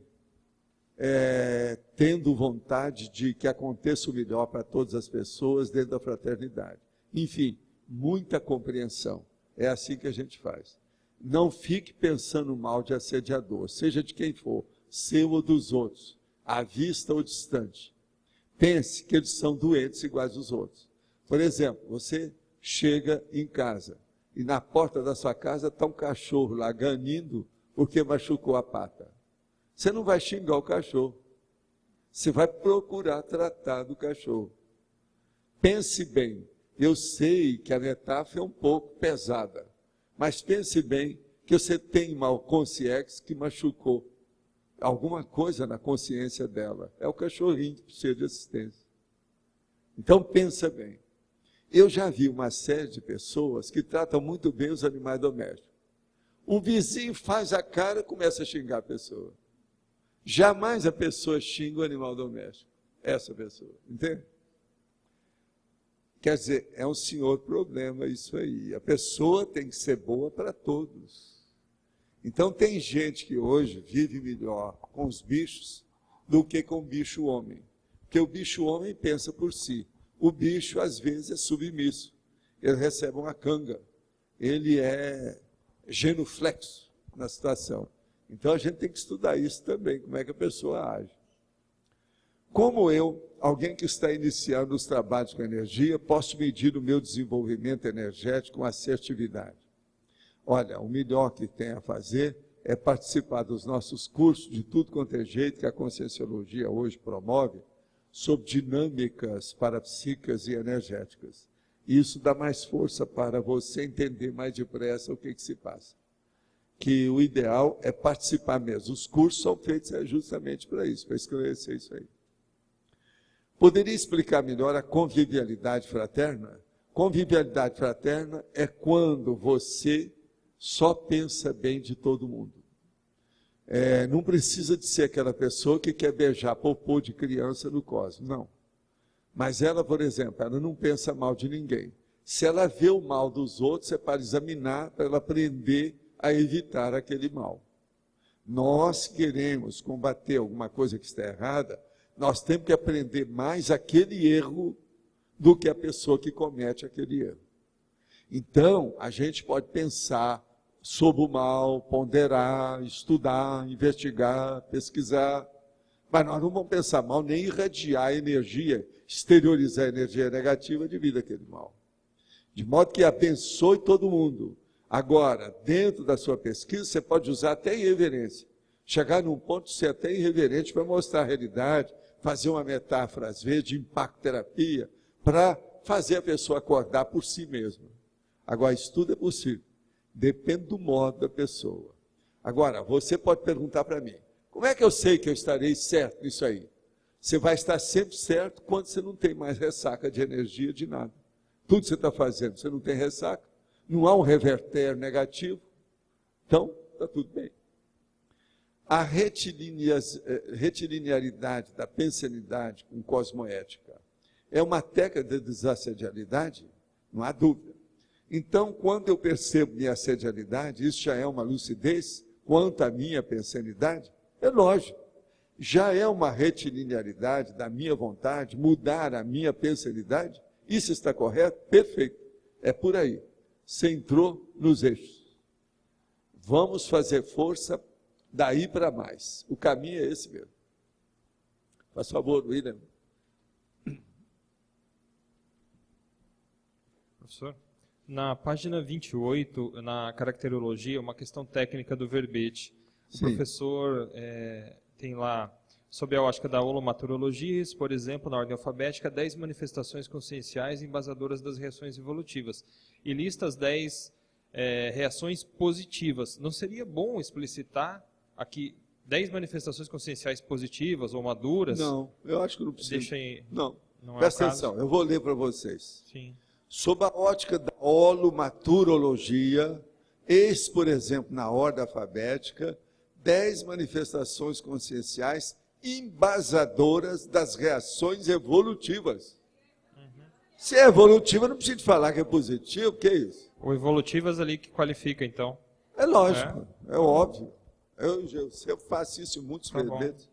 Senão eu tenho que falar positiva, cosmoética, tranquilizadora, pacificadora, antibelicista. Não. Às vezes eu faço enumeração, mas nessa aí eu não preciso. Você não acha? Certo. Não, eu fiquei na dúvida, mas ficou claro. E tem uma outra questão, professor. A gente vai estudar no PAI, a gente vai estudar o Einstein. E tem um momento da vida do Einstein lá que foi bastante... Assim, a gente não conseguiu se posicionar muito. Não, que foi tem quando... muita coisa errada na vida dele. Vocês olharam isso, tem, né? Tem muita coisa. Ele tratava mal a mulher, tratava mal o filho, doente, uma opção de coisa. Assim, emocionalmente ele era bem piradão. Ele era pirado. Uma opção de coisa. Emocionalmente ele era bem complicado. Outra coisa, eu não entendia nada de energia. Tudo, eu lia todas as biografias que tinha, até quando aquela data que eu li tudo. Inglês, até coisa de alemão. Está entendendo? Ele era piradinho em certas coisas. Agora, e o problema que ele se envolveu lá com a situação da bomba mesmo, professor? Aquilo... A bomba, ele bancou o bobo, ele foi ingênuo. Ele fez uma carta para fazer o projeto Manhattan para fazer a bomba. Se não fosse ele que ele era prestigiado, eles não teriam feito os negócios para matar tanta gente. Mais tarde ele se arrependeu disso, mas era tarde. Quer dizer, Ele não raciocinou para fazer isso. Agora, o Einstein, ele tinha uma opção de trafares bravos. O primeiro, ele não dominava o processo de energia. Segundo, ele tinha dificuldade de convívio com as outras pessoas. Não é só com a família dele mesmo, com os outros. Você sabe que ele foi convidado para ser presidente de Israel. Ele falou assim, eu não posso, eu tenho que ser sincero com vocês. Eu não tenho capacidade de dirigir um processo, de ser líder disso aí. Por quê? Ele tinha dificuldade de contato com os outros. Você está entendendo? Então, é por isso que eu falo, era piradinho em si. Tinha umas coisas de pirado mesmo, bem alteradinho em matéria de emoção. Bem complicado mesmo. Agora, ele fez uma carta depois dizendo o seguinte, que se ele não tivesse enviado informações, vamos dizer, para a construção da bomba, ele já sabia que os alemães iriam construir. Conversa fiada, isso aí é tapiação. Isso aí é a turma que andou falando lá dos negócios, isso aí tudo é frase que consola. Os americanos lá. Mas a bomba matou muita gente em 2 lugares. Ó. Até hoje, o negócio é tão sério que isso foi em 1945. Fazem mais de 60 anos. Cadê outra bomba que soltaram? Ninguém soltou mais. Então mostra que aquilo estava errado. Se aquilo fosse bom, eles teriam soltado bomba todo dia. Depois disso, já fizeram várias bombas por aí, inclusive aquela Clash. Já fizeram quantas delas para matar os outros? Então aquilo, todo mundo se restringiu, tirou o corpo fora. Agora, teve gente que ficou doido, né? Teve gente que suicidou por causa do projeto Manhattan. Tem uma opção de coisa nesse sentido. Agora, o Einstein, ele procurou melhorar a condição dele, coitado, para ver se dava um jeito. Agora, ele, no fim da vida, uma opção de coisa que eu vi das últimas afirmações dele, ele ainda era bem contra, o processo era bem da matéria ainda, bem alterado. Então, ele não era nem judeu direito mesmo. Eu acho também que uma das coisas que ele não topou ser presidente de Israel, porque ele não era muito judeu mesmo. Ele não era nada disso. É o jeitão dele. Agora, ele cuidava muito do processo da matéria mesmo, do jeito dele. E a imagem dele foi construída, né, depois, principalmente nos Estados Unidos, né? Não foi muito o que ele era, não. Agora, foi mais o problema foi ele, que fez o mise-en-scène. Ele é que abriu a porta. Ele é que é o homem da chave, da bomba atômica. É bobagem tirar o corpo fora que não adianta. Agora, ele mesmo teve uma certa época lá os negócios que ele falou que foi um dos maiores erros da vida dele. E como fica isso agora para ele limpar essa condição? Não, ele deve estar trabalhando com isso, que está preso, né? Ele está preso com os americanos, com os aliados, com os alemães, que a base dele é alemão. Agora, o que se passa? Ele combateu os nazistas, ele fez força. Tudo quanto é jeito. Agora, ele tinha que combater mesmo, porque ele era judeu. Era o primeiro, né? Não, ele é bom. Quanta coisa que ele esclareceu, o homem criou uma imagem, fez fama, deita na cama. É tipo J. Cristo. Ele é o J. Cristo da ciência do século XX, é o mais falado deles todos. Então isso tudo tem desconto, né? A gente tem que examinar. Mas para ele limpar tudo isso, considerando que ele trabalhou até hoje na ciência, provavelmente ele deve mudar algum caminho? Tem gente muito pior, né? E o Oppenheimer? Esse é pior. Ele é que dirigiu o povo todo. E ele ficou até meio pirado com isso. Oppenheimer. Eu só sei, gente, que cuidar de tecnologia não é fácil, não. Tem que pensar 2 vezes. Você já pensou você fazer um martelo muito bom, que quebra tudo? Aí os caras vão usar para quebrar a cabeça. Foi isso que aconteceu com o Santos Dumont, que já era um pouco pirado. Né? O Santos Dumont ele era psicopata, tinha umas coisas alteradas. Fez o avião, depois viu aquilo tudo morrer, se falaram que ele ficou doido, suicidou por causa daquilo. Mas não era, já era bem alterado. Então, veja, os hospitais psiquiátricos estão cheios de gênios, tá certo? São personalidades psicopáticas. Santos Dumont, Einstein, tem um monte deles. Newton. Também.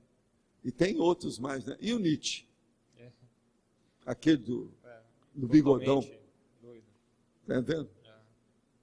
Também é. Esse a gente vai encarar só em 2009. Personalidade psicopática estão cheios delas. E os artistas? Esse você nem deve falar, porque esses são demais, né?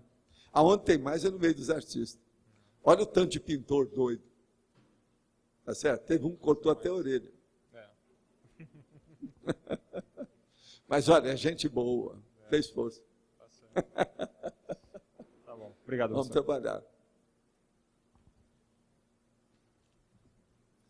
página 27, na antagonismologia, Sim. eu queria entender esse antagonismo aqui. O antagonismo, amizade ociosa, antipatia explícita. Por que o senhor uniu esses dois conceitos no antagonismo? A amizade ociosa E antipatia explícita. a pessoa começa Sim. a ter aquela amizade. Agora, ela é ociosa. Sim. Mas a pessoa, às vezes, se mantém pela situação. Agora, chega num certo ponto que, às vezes, a pessoa fica contra. Em vez de manter a amizade, pelo menos, às vezes, para ajudar um parente, ficar ali do lado, alguma coisa nesse sentido, ela começa a ficar totalmente contra a outra pessoa. Aí piora para todo mundo. Não só para ela, como para outra pessoa, como para o adventício, aquele que está próximo. Está próximo. Está mais ou menos isso? Sim. É por aí. Agora, é um antagonismo. Mas é antagonismo... Agora, o que eu quero é mostrar a sutileza. É isso que eu queria entender, que eu não peguei essa sutileza. A sutileza do processo da amizade ociosa.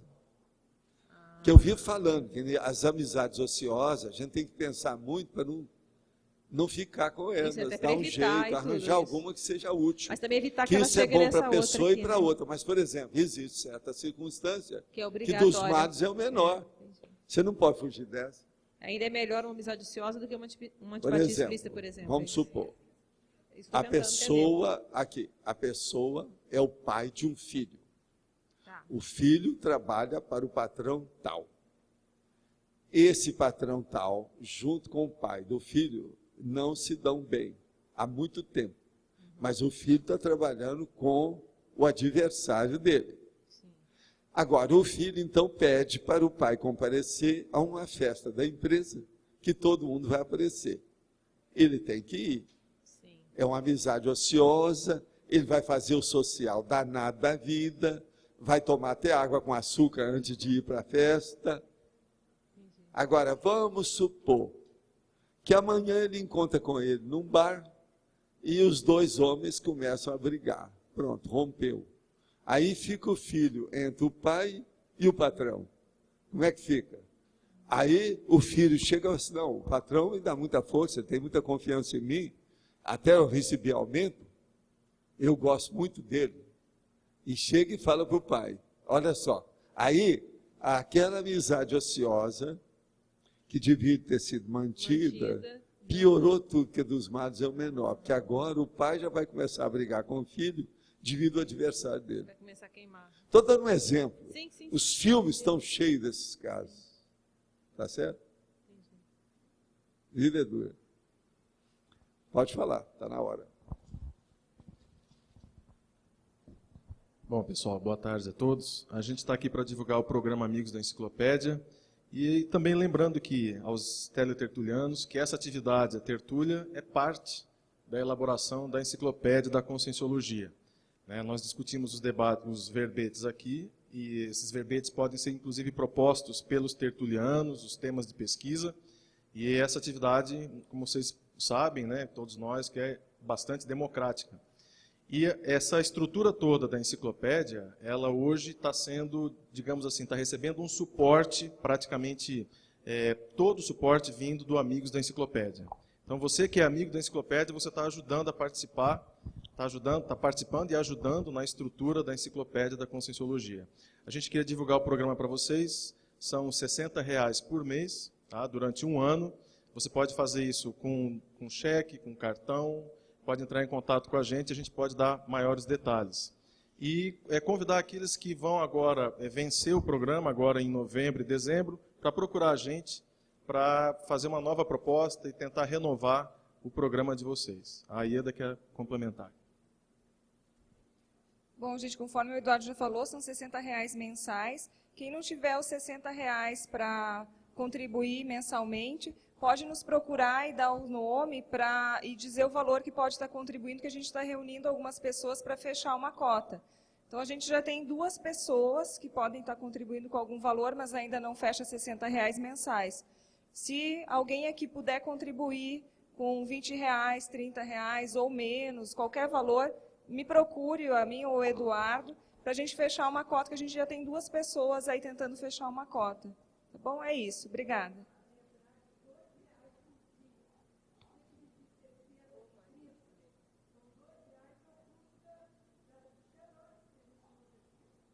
Isso, que a Solange está comentando que R$60 dividido por 30, né, que são 30 dias que a gente tem a tertúlia, dão R$2 por dia. E tira xerox todo dia. Né? Pode estar contribuindo, então, também. Só um outro detalhe é que no domingo a gente vai fazer uma promoção para vocês dos brindes do tertuliário no nosso cafezinho aqui no final da tertúlia, tá bom? Obrigado. Agora, gente, eu queria lembrar nesse verbete aí para a Rosa o seguinte. Nós temos 4 sessões do detalhismo, que você pode acrescentar alguma coisa junto com a turma. Principiologia só faltam 2. A antagonismologia só falta 1. Na filiologia só faltam 3. E na holotecologia só faltam 3, tudo para dar máximos. Você aí pode aumentar mais 4 máximos, você vai passar para 13, vai bater um recorde, se você quiser. Você está vendo que esse verbete tem muita coisa nele para a gente pesquisar. Inclusive tem aquilo que eles mostraram, evitação da antipatia, evitação da aversão, do ciúme, da inveja, do repúdio, da irritação, da inimizade. Isso aí só já faz a pessoa pensar para valer, né? Que é o jeito. Agora, o caso todo, aqui também tem na sindologia a sindectopia afetiva, né? Que é também um processo aí que deve ser evitado.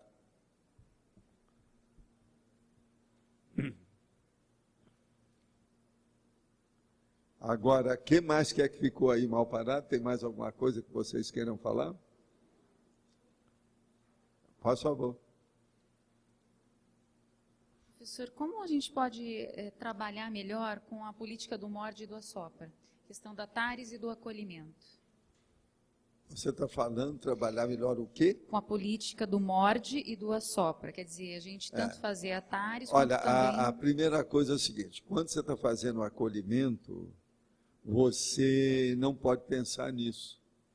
É a pessoa que vai orientar a técnica, o processamento, o procedimento, o comportamento seu.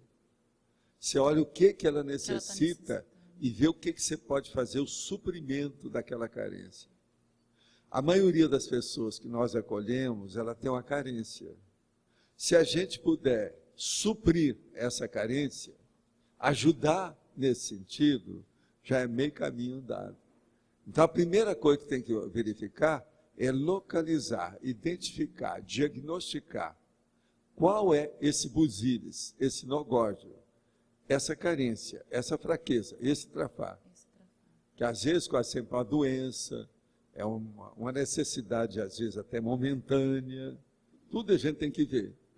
O mais fácil nessas coisas todas, quase sempre, são os problemas econômico-financeiros.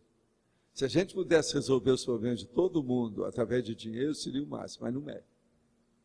O dinheiro é o mais comum e mais bobinho, mas que não resolve muito. Porque eu noto, professor, assim, principalmente em relação aos alunos, né, nas aulas, a falta da maturidade afetiva faz com que eles não consigam trabalhar com a divergência e com a discordância de ideias, né? E muitas vezes uma intervenção boba, natural do professor tem um impacto muito grande neles. Pois então, você tem que usar isso. Tem que ter... Agora, você tem que ver o modo de falar. Entendi. Você não pode nem seduzir e nem pode ser draconiana, braba, cérbera, você está entendendo? Entendi. Carrasca. Então tem que ficar no meio termo para ver como é que aquilo funciona. Isso é a regra. Tá certo. Tá certo? Obrigada. Então, Dom Igor. Professor, aqui na tecnologia, página 27. Sim. Primeiro termo, a técnica da convivialidade sociométrica. Sociométrica. Eu acho que tem um pouco a ver com o que o senhor estava respondendo para a Thaís, né? Tem, não, porque o processo da sociabilidade é a sociometria lá do nosso amigo, você sabe. Tem um especialista que andou estudando a sociometria, a sociologia, né? O nome é Moreno, está entendendo? Ele, então, é justamente isso aí, a convivialidade sociométrica. É aquela que você convive com a pessoa de acordo com o nível dela na sociometria, na escala da sociedade. Então, por exemplo, você vai falar com um operário, que você vê que ele está todo cheio de graxa, etc. tal, você fala de um jeito. Você vai falar com a senhora muito bem produzida que acabou de chegar, é de outro modo. Você vai falar com aquele senhor que está muito bem de gravata, tudo arrumado e querendo alguma informação, é outro modo. Então isso tudo é o modo de abordagem, de tratamento, de convívio que você tem de acordo com o nível sociométrico da pessoa. Eu falo com o cachorro de um jeito, com a criança de outro, com o adolescente de outro, com o profissional de outro. Isso é a vida. Quando eu posso, quando eu sei, quando eu tenho competência. Entendeu? Agora, eu procuro falar até na linguagem da pessoa. Se, por exemplo, se for do exterior também, eu procuro falar dentro daquele idioma, ou usar as expressões daquele idioma para a pessoa entender melhor. Agora, se a pessoa é um artista, está nesse meio, você tem que entrar em gíria, falar as coisas do momento, isso é o jeito. Então, o problema do diálogo, da entende? Você fazer a confutação e a refutação e ter o colóquio, que é o coloquialismo, é muito importante. Agora a gente pode expandir isso daí então para uma convivialidade conscienciométrica também. Que Não é por aí que a coisa caminha para tudo. Então, modo de falar, etc. Agora, por exemplo, as coisas são mais diversificadas no processo didático da aula. Observa bem, eu numa aula só de 2 horas, eu sou várias pessoas. Eu falo tranquilo, às vezes eu pareço um velho, outra hora eu pareço um jovem, outra hora eu estou com uma veemência danada, outra hora eu falo alto, outra hora eu falo baixinho, outra hora eu escuto mais do que falo, fico só ouvindo a pessoa quando ela está desenvolvendo as coisas, outra hora eu deixo para a pessoa falar, ou convido a pessoa para falar no meu lugar. Então veja, estudo é um processo didático e quem manda não sou eu, e nem você. São as próprias circunstâncias que dominam o processo. Isso aí é muito importante para todo professor ou professora. Dançar, né, conforme o ritmo que estão tocando. Não é você que está tocando a música. Você não vai dançar uma marchinha como se você estivesse com a valsa. O rally-gally como se você estivesse com o baião. São diferentes, não adianta. Então, todo o rebolado não é igual, depende do ritmo. Então, isso é muito importante a gente ver como é que faz. Mas então, Léo. Queria só uma dúvida, assim. A sutilidade é um pré-requisito para o anonimato? No caso do serenão, eu penso que seja. Do serenão, para nós, não. Tem muita gente que é anônima e é bem claro. Por exemplo, o Dal Trevisan, em Curitiba, que é um novelista, ele não gosta de aparecer, e todo mundo sabe que ele é daquele jeito, ele é praticamente anônimo. Às vezes os caras vêem ele na rua, eu mesmo já o vi na rua em Curitiba. Mas ele não atende os outros, ele não gosta de dar entrevista, nem nada. Já existia uma série de artistas, estrela de Hollywood, também do mesmo jeito. Tem um que ficou até célebre, não é isso? Com esse negócio, porque ele não gostava de conversar com ninguém. Então ficou anônimo, não quer aparecer. Agora, quase sempre, pessoas iguais a essas têm problema psicológico. Por exemplo, esse Trevisan, se você for ver as noveletas dele, você vê que o cara é pirado. Tem alguma coisa psicossomática alterada. Você já viu as noveletas dele? É incrível o negócio do cara. Então você vê, não, esse negócio dele não ter atendimento ao público, isso é fichinha perante o que ele escreve. Então deve ter alguma piração. Quase sempre esse povo é assim. Por exemplo, um cara igual a esse Stephen King, que todo mundo admira e tal, ele também deve ser pirado. Para fazer aquelas histórias que ele tem, não tem jeito. Você está entendendo? Estou entendendo. Agora, o problema todo é quando falta moral, falta ética naquilo que a pessoa escreve. Isso aí mostra que tem alguma coisa pirada, porque ela está parcial, ela está mutilada. Emocionalmente, ela não concluiu a situação, que a moral não terminou, não tem moral na história. Então a pessoa não é completa, tem alguma coisa errada. O Dal Trevisan é isso. o Stephen King é outro, e por aí vai. Agora, no cinema, a atriz que eu estava falando é a Greta Garbo. No fim da vida dela, ela não atendia ninguém.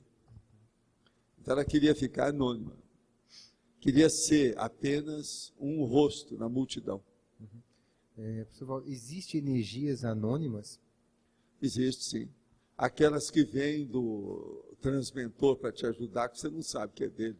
E ele está te ajudando. Essa energia é anônima. Mas aí está, para a gente só questionar um pouco para entender melhor. Sim. O fato de eu não perceber a energia sutil... Não quer dizer que você não receba e que você não se melhore. Você vai melhorar. Agora, você melhorando cada vez mais, vai chegar o dia que você vai entender tudo. Mas assim, se a energia está lá evidente, e eu que não consigo... A incompetência é não, minha. ela funciona sobre você. Como você se sente bem, você deixa acontecer. Mas você não está percebendo nada, você não sabe como, de onde veio. Mas, você não sabe, ouvir o galo cantar, não sabe de onde. Agora, com o tempo, aquilo tudo você vai crescendo, você desenvolve, você evolui, progride, e você localiza, identifica e fica sabendo, tudo fica às claras. Com o tempo. Mas então, a senhora hoje está atrasada há 10 minutos. Tá certo? Desculpa. Não, nesse caso... Está vendo? Ela está até desculpando atrás dela. Nesse 2h15 caso, professor, agora. que o senhor estava falando com a Eliel, a energia é anônima para o receptor, mas não para o doador. É anônima para ele, porque para ele considera como sendo anônimo, porque ele não sabe de onde veio. Está entendendo? Agora veja, o que acontece mais, aqui, é bom até falar isso com o Eliel, o que acontece mais é energia anônima ajudando os outros.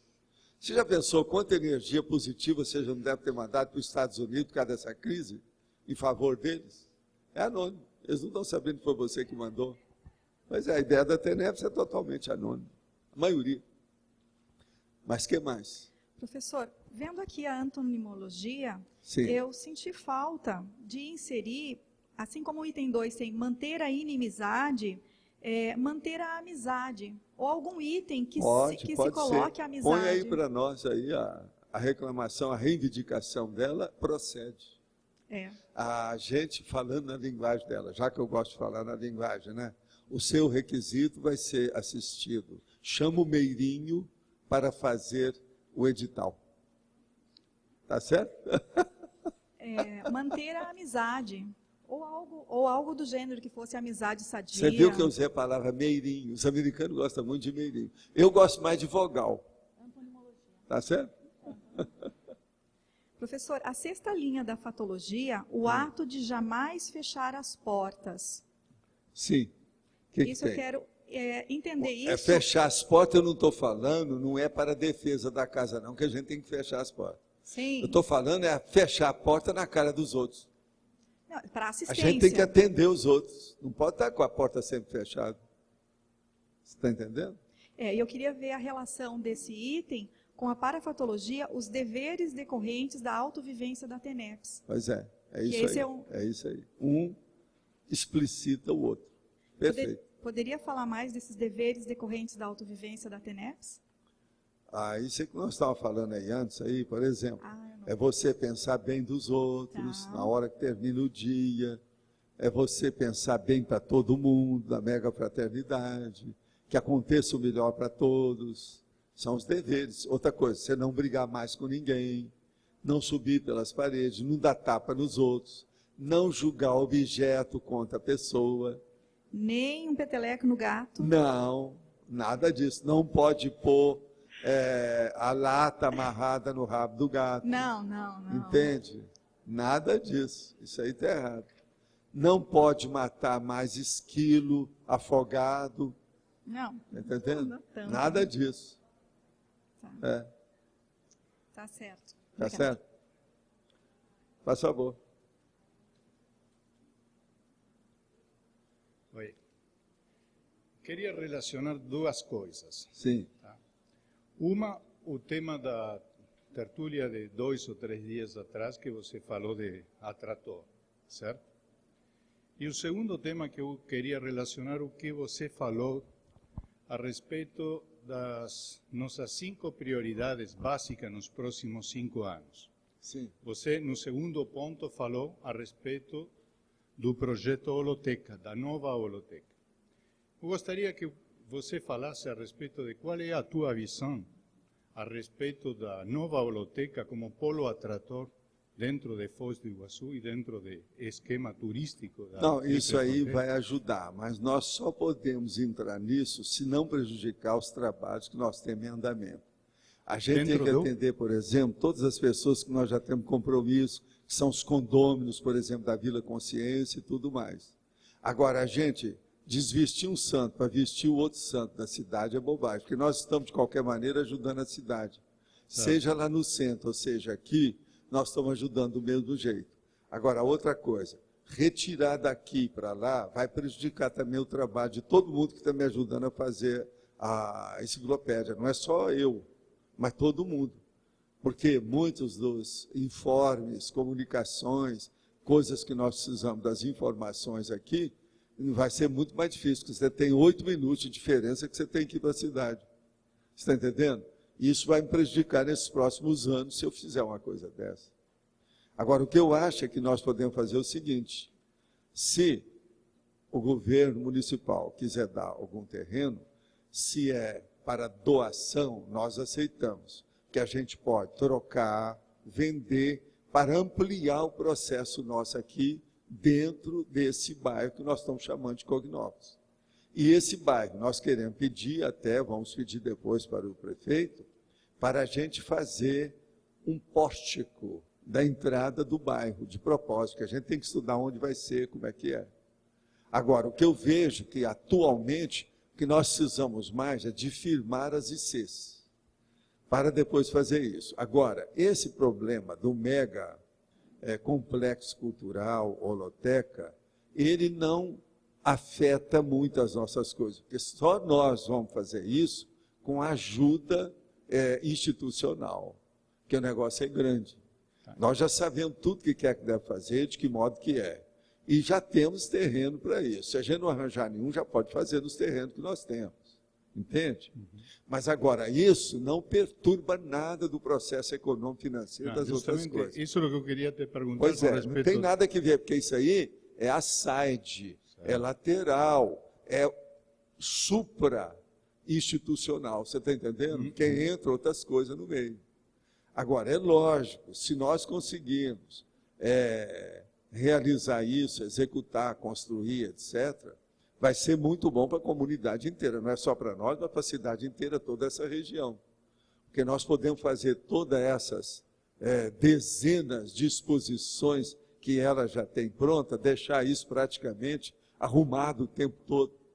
E outra coisa, chamar a atenção para essas coleções, que as bibliotecas do Brasil não têm ideia. E nós já temos 265 tecas, isso aí é uma coisa muito séria. A isso que me referia como novo polo de atração. Agora, eu acho que o ideal seria a gente colocar tudo aqui próximo nosso. Por quê? A Vila Consciência vai funcionar, mais tarde vai deslanchar o discernimento, nós já temos aí a tertúlia, aqui vai ter o holociclo funcionando com a enciclopédia, com as coisas todas. Então, está tudo pertinho. Entende? Mais tarde a gente põe um carro aqui que leva a pessoa em 5 minutos, ela está em qualquer lugar. E resolve tudo em 5 minutos. Não se está esperando, não tem trânsito, não tem nada. Agora, se nós fizermos distante, já fica ruim.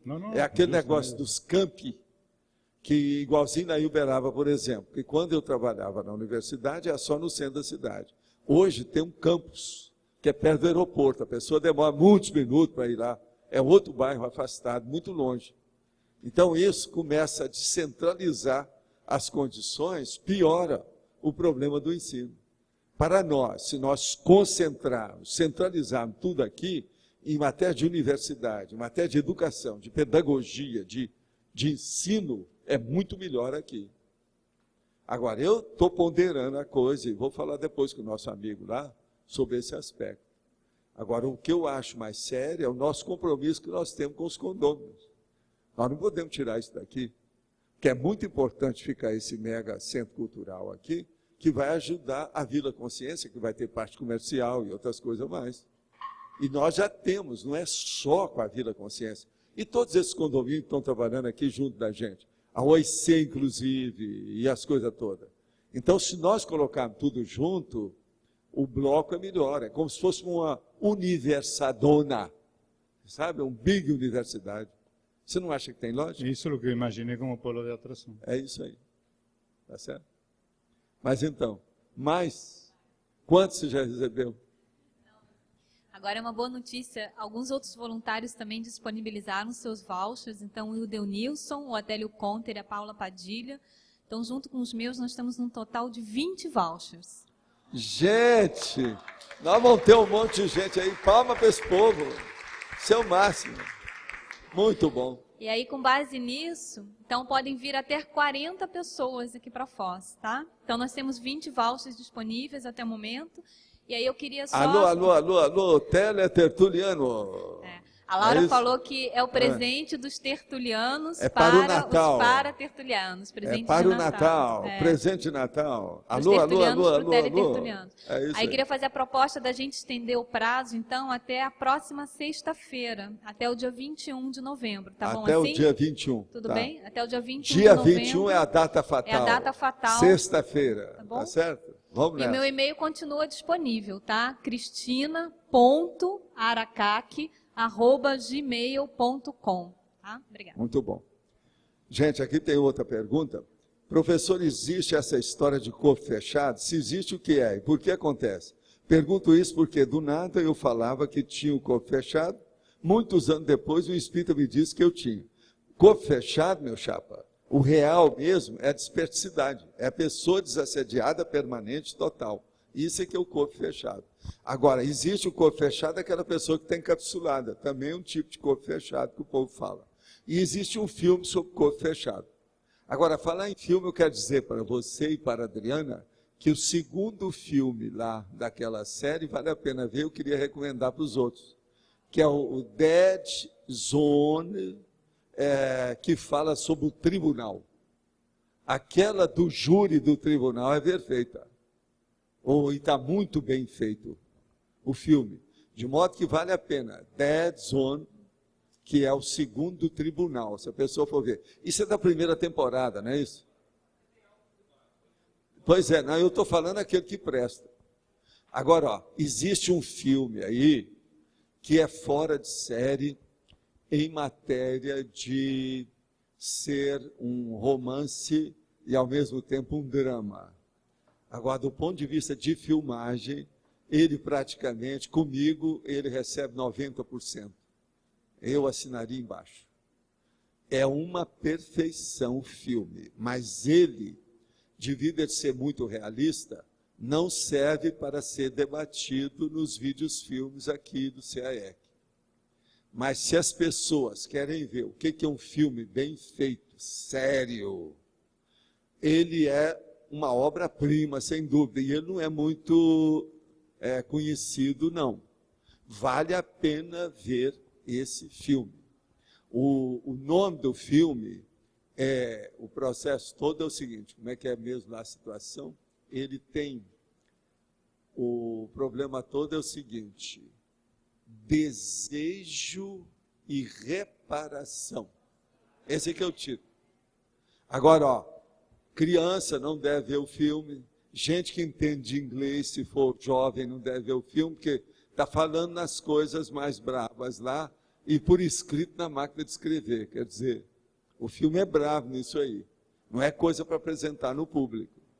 Mas agora, do ponto de vista do jogo das emoções e da vivência dos personagens, o filme é uma perfeição em matéria de bem feito. As coisas que eu entendo de cinema, é um filme de tirar o chapéu, não há dúvida. Eu estou só falando porque, junto com esse aí do Dead Zone, que é o melhor que eu já vi até agora. Eu ainda não vi os outros. Agora eu já estou mais predisposto a ver o resto, porque o primeiro que eu vi, eu virei meu nariz de lado, virei a cara, mas esse aí não. Eu quero ver se tem mais algum, se tiver eu falo depois para vocês. Agora, gente, hoje tem 11 verbetes para a eleição.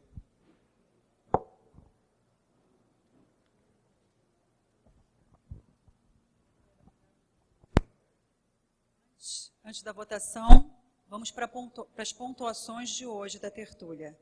Foram 22 votos online, 19 perguntas respondidas via internet, 63 assinaturas no livro de presença. Em seguida, nós teremos o recado do Marcelo Pasculin, da Sinvexis. Todos com papel? São 11 verbetes.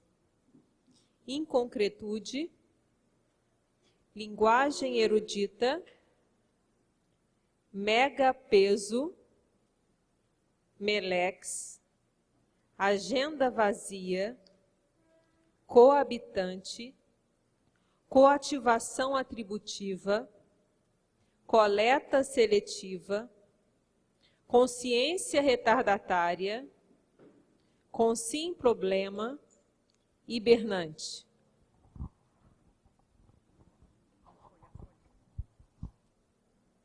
Pessoal, gostaria de dar um recado da Sinvex sobre o curso Formação no Invexolo. Aí eu tenho algumas perguntas. Primeiro, quais as diferenças entre a prática do deixa a conscienciologia me levar e a aplicação prática de uma técnica evolutiva?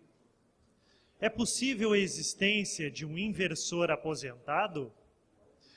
Venha debater sobre essas perguntas e respostas no curso Formação do Infectólogo, 20 a 24 de janeiro de 2009. Entre em contato com a Sinvex, www.asinvexis.org. Obrigado.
Venceu linguagem erudita com 12 votos.